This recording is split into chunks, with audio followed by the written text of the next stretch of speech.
Bismillahirrahmanirrahim. Assalamualaikum warahmatullahi wabarakatuh. Alhamdulillah. Alhamdulillahilladzi halaqas samawati wal arda wa ma bainahuma. Allazi ja'ala asy-syamsa wal qamara husbana. Asyhadu an la ilaha illallah wahdahu la syarikalah wa asyhadu anna Muhammadan abduhu wa rasuluh la nabiyya wa la rasula ba'da. Hadirin sidang jemaah maghrib yang insyaallah dimuliakan Allah. Puji dan syukur senantiasa kita panjatkan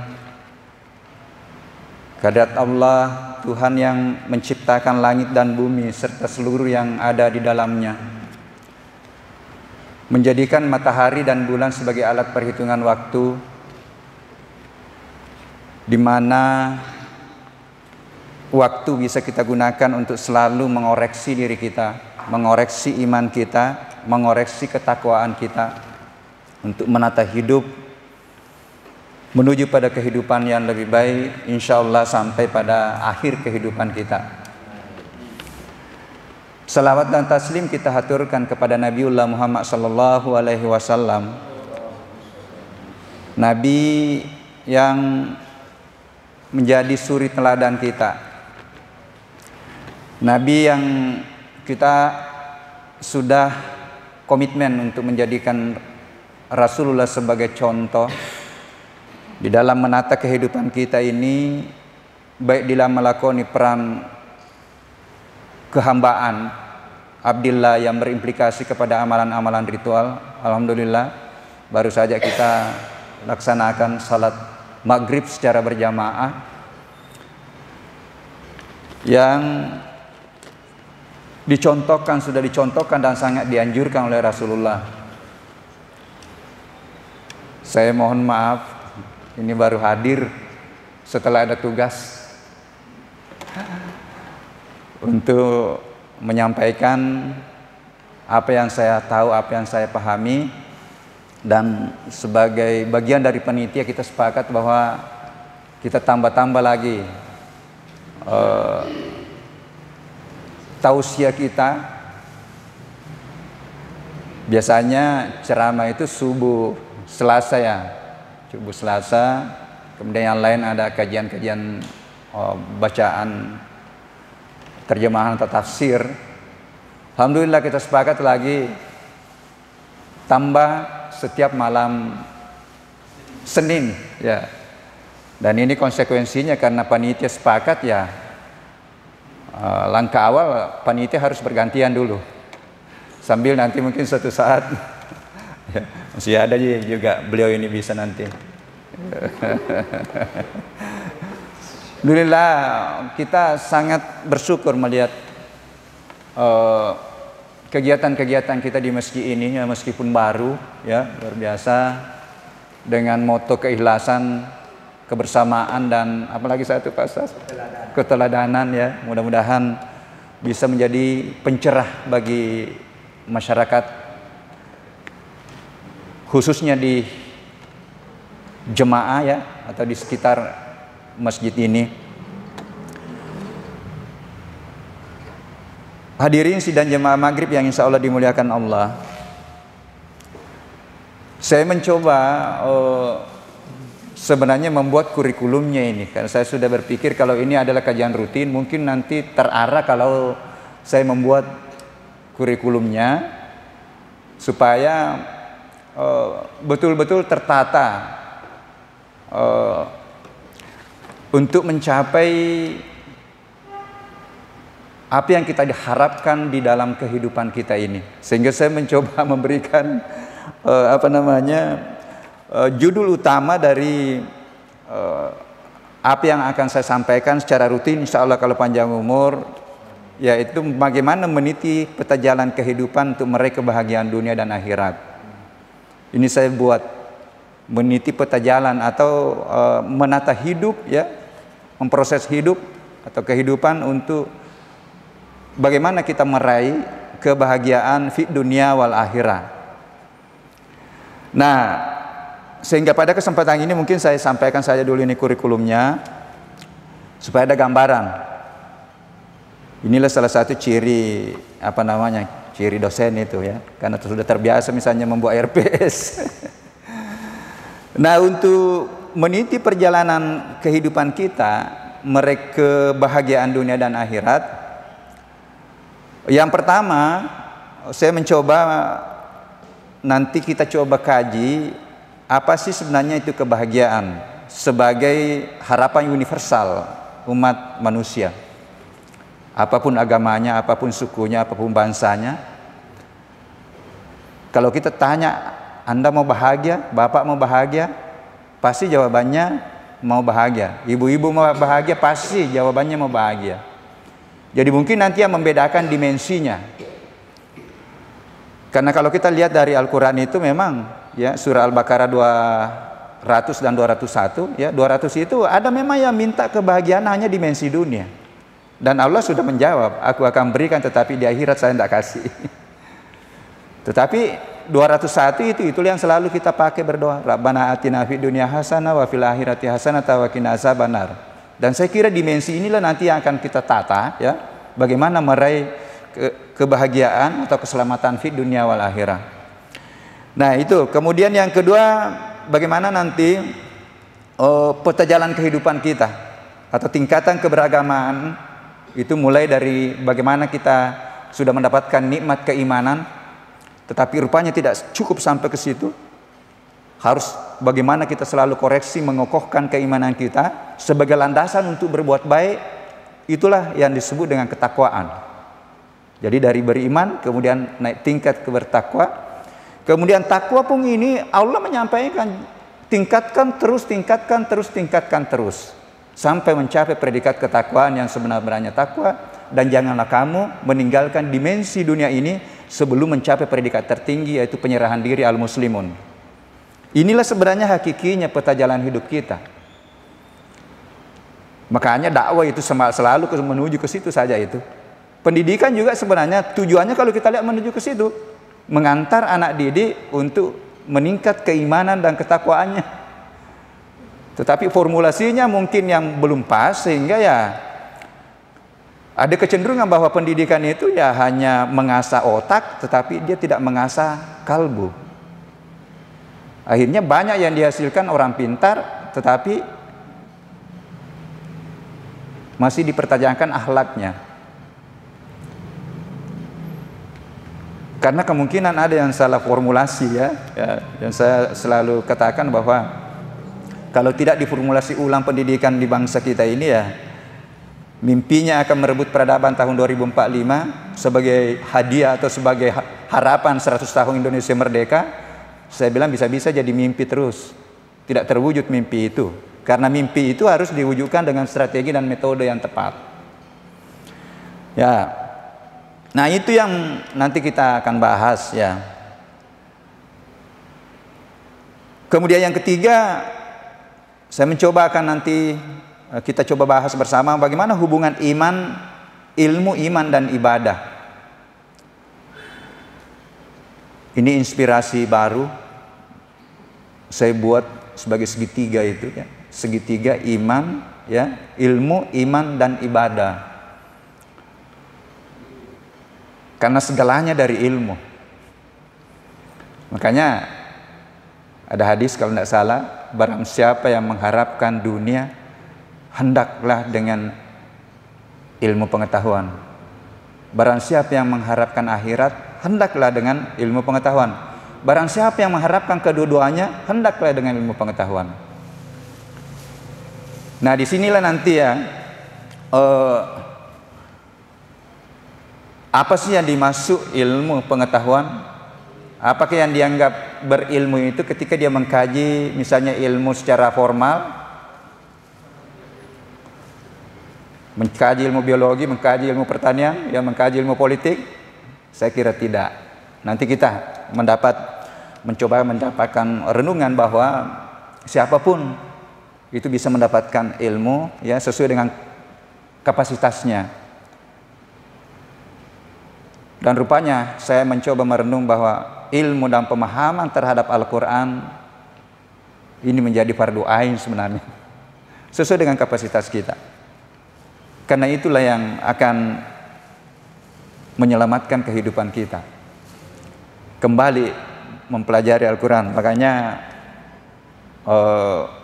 bukunya Agung Mustafa yang judulnya Membonsai Islam, ya, itu ada 5 penyebab kenapa Islam itu lambat bergerak, lambat maju, bahkan ada kecenderungan mundur misalnya.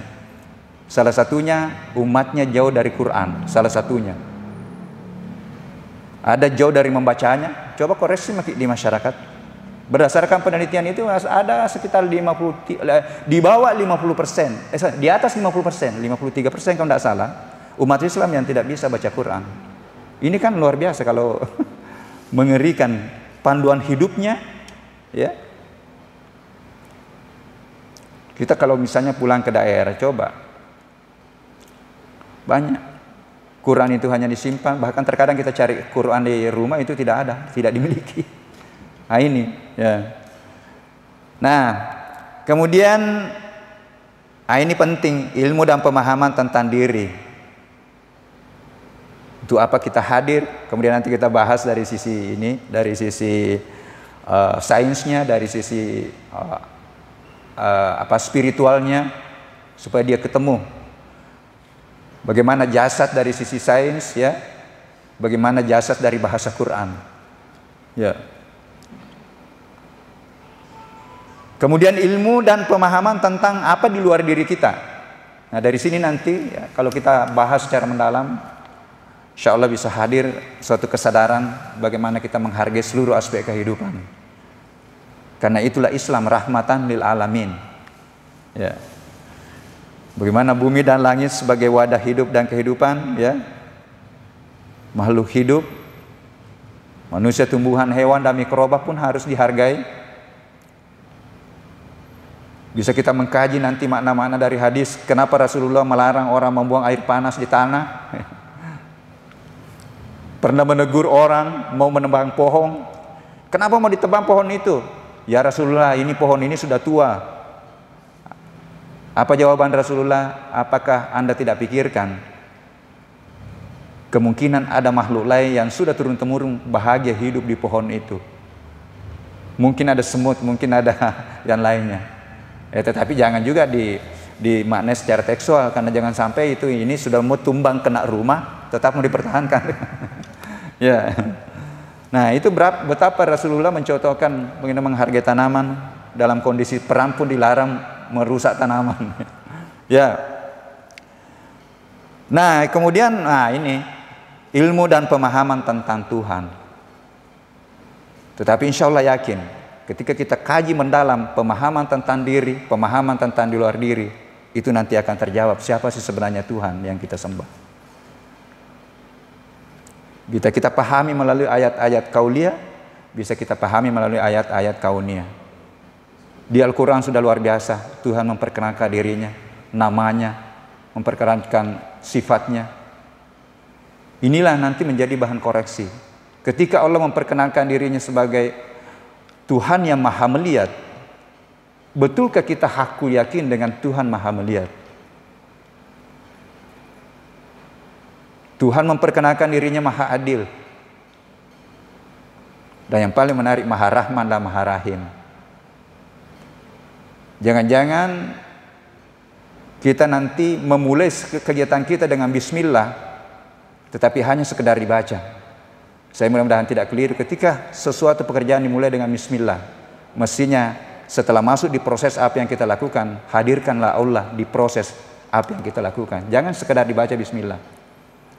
Sehingga saya katakan bismillah, kemudian diantaranya itu kita hadirkan, kemudian lillah. Ya, jadi segala aktivitas kita dimulai dengan nama Allah atau atas nama Allah. Kemudian pekerjaan kita dihadirkan. Bagaimana menghadirkan? Minimal hadirkan sifatnya. Tidak ada pekerjaan yang tidak membutuhkan kejujuran. Mulai dari tingkat rumah tangga, Bu, betul toh? Kalau di rumah tangga itu sudah tidak ada kejujuran, itulah awal dari kemungkinan terjadinya bentrok di rumah tangga. Suami tidak jujur lagi sama istri, istri tidak jujur sama suami. Nah itu. Tapi ini bahasa Bugisnya mah gampang ipau, tapi belum tentu bisa kita terapkan. Tapi minimal lah, ya dakwah memang begitu, menyampaikan sesuatu hal yang ideal, ya. Saya dulu takut sekali berdiri di mimbar, karena saya maknanya secara tekstual itu kaburamatang indallahi antakuluna ma la taf'alun. Wah, takut sekali saya. Nanti setelah saya baca tafsirnya Al-Misbah, ya, dia menyampaikan di situ, alangkah beratnya apa yang kau sampaikan, lantas kau tidak berniat untuk melakukannya. Itu sebenarnya yang dimaksud. Dan itu sangat rasional. Coba misalnya ada sesuatu yang saya tahu bahwa baik, saya takut menyampaikan karena saya belum lakukan, kan? Berarti kan terpendam di dalam diri saya. Tetapi ketika saya mengajar 50 mahasiswa, saya sampaikan kebaikan itu, meskipun saya belum lakukan, ada nanti dari 50 itu yang melakukan, berarti kan sudah bermanfaat. Saya bilang bagus sekali ini sebenarnya tafsirnya guru kita Kiai Quraisy Shihab. Akhirnya baru saya berani, baru berani, ya, berani sedikit-sedikit, tapi masih tetap menunggu teguran-teguran kalau ada yang kurang pas apa yang saya sampaikan. Nah, jadi yang berikutnya, yang ketujuh, ini poin ketujuh, definisi dan ruang lingkup iman. Kita harus masih tetap mengoreksi itu. Bukan hanya ini, penceramah juga harus koreksi dirinya. 6 rukun iman ini harus selalu dikoreksi dan dimantapkan. Karena implementasi dari keimanan yang kuat itulah yang mengantar kita nanti atau menjadi fondasi untuk berbuat baik. Betulkah kita iman kepada Rasulullah? Betulkah kita beriman kepada para nabi dan rasul misalnya? Betulkah kita sudah kuat iman kita dengan Al-Quran, kitab-kitab suci Al-Quran? Coba mungkin di situ satu ayat saja. Ya Allah, saya pernah menelusuri ayat yang dimulai dengan ya ayyuhalladzina amanu. Sekarang kan sudah enak itu karena aplikasi sudah di ini. Ya. Dulu manual saya cari satu-satu itu. Saya dapatkan 89. Mungkin baru 1-2 yang saya terapkan dalam kehidupan. Padahal saya sudah mengklaim diri saya orang beriman. Ya ayyuhalladzina amanu idza nudiya lis-salati min yaumil jumu'ati fas'au ila dzikrillah. Hai yang sudah merasa beriman, ketika sudah dikumandangkan azan. Kalau ayat mengatakan pada hari Jumat, sebaiknya kalau seluruh azan, tinggalkan seluruh aktivitas kita, bersegera untuk memberikan haknya Allah. Ya, itu baru satu. Ya. Itu baru makna tekstual. Mohon maaf karena menurut guru Kiai Haji Nasaruddin Umar, satu kalimat dalam Al-Quran 4 maknanya. Makanya dia sementara sekarang dia menggarap tafsir sufi. Mudah-mudahan kita doakan panjang umur dia bisa selesai itu tafsirnya. Karena banyak dia berani melakukan koreksi dengan terjemahan dan tafsir-tafsir yang ada sekarang. Karena memang dia katakan bahwa ada 4 tingkatan makna dari tes-tes yang ada dalam Al-Quran. Ya Allah. Dan coba biasa satu saja ayat itu setiap dibaca itu ada pemahaman baru yang muncul. Itulah yang disebut sebenarnya hikmah. Kita berdoa semua. Jadi saya mahasiswa itu saya kasih dorongan teman-teman, berdoalah minta bukan hanya ilmu, tetapi berdoalah minta ilmu dan hikmah. Karena hikmah di sinilah rahasia. Karena hikmah itu bisa hak prerogatif Allah yang akan diberikan kepada siapa yang dikehendaki. Yu'til hikmah man yasha wa man yu'tal hikmah faqad utiya khairan katsira. Aku akan berikan hikmah kepada siapa yang aku kehendaki, dan barang siapa yang aku berikan itu, itulah kebaikan yang paling baik sebenarnya. Sehingga saya biasa katakan mungkin sama-sama kita belajar sel, tetapi pemahaman saya tentang sel beda. Karena ada yang muncul tekanan, tiba-tiba ada muncul. Dan sangat menarik kalau kita koreksi dengan apa kata Tuhan. Di balik itu ada rahasia. Ya. Nah itu ya iman, nanti iman kepada yang gaib ya nanti kita urai ya. Mulai dari bagaimana betul-betul kita yakin, hakul yakin dengan adanya Yang Maha Kuasa ya. Malaikat, jin, sudah sering juga siapa sih itu jin? Siapa itu iblis? Siapa jin yang menjadi iblis? Sudah ada penjelasannya di dalam Quran ya, bahwa sebenarnya iblis itu adalah jin yang tidak taat. Karena jin juga ada yang taat. dan diciptakan oleh Allah untuk menyembah juga. Makanya aku tidak ciptakan jin dan manusia kecuali untuk menyembah kepada aku. Jadi jin itu juga ada yang taat. Ya. Sehingga ada yang mendefinisikan sebenarnya syaitan itu adalah dimensi sifat. Makanya dikatakan bisa sosoknya manusia, bisa sosoknya iblis. Jadi syaitan itu sebenarnya cenderung ke sifat. Ya. Kalau iblis itulah sosok. Manusia sosok. Jadi kalau ada manusia yang mempengaruhi orang untuk melaksanakan hal-hal yang tidak benar, yang tidak baik, hati-hati. Ya. Nah, ini nanti kita coba akan bahas. Kemudian poin ke-8 di sini saya tulis definisi dan ruang lingkup ibadah dan Islam. Sudah biasa juga dibahas tapi belum terstruktur mungkin. Ada ibadah ritual, ada ibadah mahdah, ada yang gairi mahdah ya. Ya, gair mahdah atau yang terkait dengan muamalah. Semua profesi adalah ruang untuk kita merebut kemuliaan. Jadi pedagang yang jujur, insya Allah kita akan mencapai kemuliaan dengan kejujuran. Jadi pemimpin yang adil, ada ayatnya. Bahwa yang orang yang adil ya, jadilah putuskanlah perkara dengan adil dan aku mencintai hamba aku yang bersifat adil. Ini luar biasa sebenarnya ya. Nah, itu nanti. Kemudian poin ke-9 di sini saya tulis meningkatkan kualitas takwa yang sebenar-benarnya. Jadi antara penataan ibadah ritual kita ya, itu kita koreksi, kita tingkatkan terus, kemudian kita bagaimana melaksanakan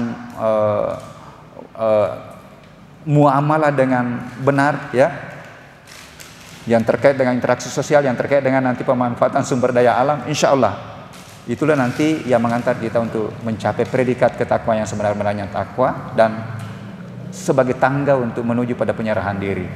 Nah itu. Nah kemudian yang ke-10 ya inilah insya Allah puncak perjalanan penyerahan diri al-muslimun. Ini yang saya buat, mudah-mudahan panjang umur Ki. Kalau dibahas nanti ini bisa tahunan ini kalau dibahas secara mendalam, tetapi mudah-mudahan dengan poin-poin ini sudah ada yang mengarahkan bahwa bisa sistematis ya. Dan rujukan utamanya Al-Quran, hadis dan referensi-referensi sains yang relevan.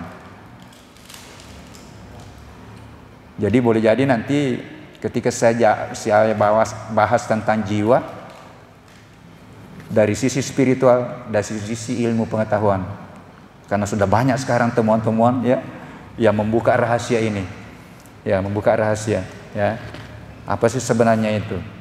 Ketika jasad dengan jiwa, ruh terpisah, bagaimana jiwa itu apakah masih bisa bersambungan dengan jiwa yang hidup ya, baik secara pendekatan ilmiah maupun apa kata Tuhan sebenarnya.